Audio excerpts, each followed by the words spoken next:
Halo, perkenalkan, nama saya Ledwina Linda Prasti dari Angkatan 16 Kelompok 1, Latsar CPNS 2021, Pemerintah Kabupaten Sleman. Dalam video kali ini, saya akan mempresentasikan tugas individu etika publik dengan judul Penerapan Kode Etik dan Kode Perilaku ASN. Kita mulai dari etika. Etika adalah refleksi atas baik atau buruk, benar atau salah yang harus dilakukan, atau bagaimana melakukan yang baik atau benar.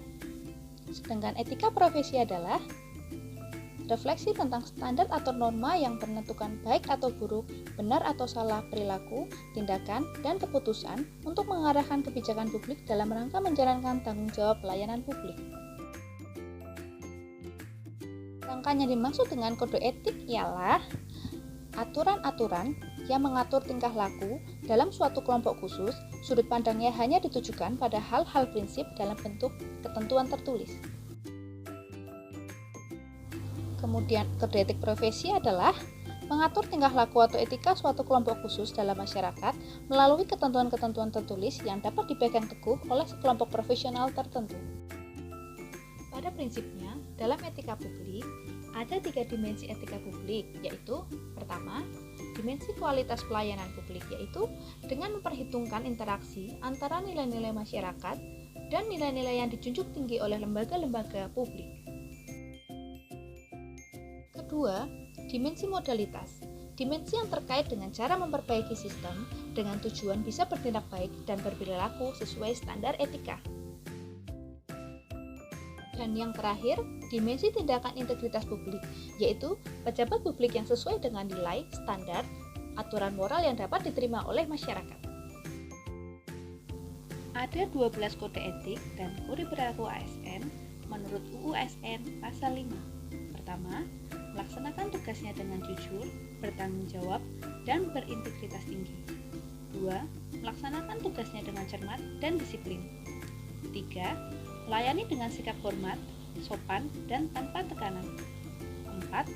Melaksanakan tugasnya sesuai dengan ketentuan peraturan perundang-undangan. 5. Melaksanakan tugasnya sesuai dengan perintah atasan atau pejabat yang berwenang sejauh tidak bertentangan dengan ketentuan peraturan perundang-undangan dan etika pemerintahan. 6. Menjaga kerahasiaan yang menyangkut kebijakan negara. 7. Menggunakan kekayaan dan barang milik negara secara bertanggung jawab, efektif, dan efisien. 8. Menjaga agar tidak terjadi konflik kepentingan dalam melaksanakan tugasnya. 9. Memberikan informasi secara benar dan tidak menyesatkan kepada pihak lain yang memerlukan informasi terkait kepentingan kedinasan. 10. Tidak menyalahgunakan informasi intern negara, tugas, status, kekuasaan, dan jabatannya untuk mendapatkan atau mencari keuntungan atau manfaat bagi diri sendiri atau untuk orang lain. 11. Memegang teguh nilai dasar ASN dan selalu menjaga reputasi dan integritas ASN. 12. Melaksanakan ketentuan peraturan perundang-undangan mengenai disiplin pegawai ASN. Menurut Kepmenpan RB nomor Kep/M-M-PAN/1/2004 tentang jabatan fungsional fisioterapis dan angka kreditnya, fisioterapis adalah PNS yang diberi tugas, tanggung jawab, wewenang, dan hak secara penuh oleh pejabat yang berwenang untuk melakukan kegiatan pelayanan fisioterapi pada unit pelayanan kesehatan.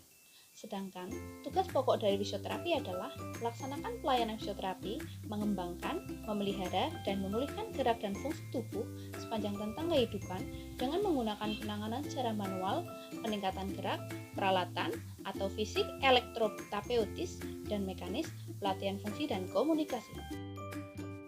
Kemudian, penerapan pelaksanaan kode etik ASN di lingkungan tempat kerja. Pertama, melaksanakan tugasnya dengan jujur, bertanggung jawab, dan berintegritas tinggi. Contohnya, dengan memberikan pelayanan dengan jujur, yaitu tidak menerima segala bentuk gratifikasi dan memberikan pelayanan fisioterapi sesuai dengan tugas pokok fisioterapis. Kedua, melaksanakan tugasnya dengan cermat dan disiplin. Contohnya, disiplin waktu, yaitu selalu datang tepat waktu sesuai jam kerja dan berpakaian seragam sesuai dengan peraturan yang berlaku. Ketiga, Melaksanakan tugasnya sesuai dengan ketentuan peraturan perundang-undangan, yaitu dengan melaksanakan tugas pelayanan sesuai dengan kode etik profesi fisioterapis dan melayani pasien fisioterapi dengan SOP fisioterapi yang ada. Keempat, melayani dengan sikap hormat, sopan, dan tanpa tekanan. Contohnya adalah menerapkan sistem 5S, yaitu senyum, sapa, salam, sopan, dan santun dalam memberikan pelayanan kepada pasien fisioterapis. Demikian presentasi dari saya. Mohon maaf jika ada salah-salah kata dan pengucapan. Sekian dan terima kasih.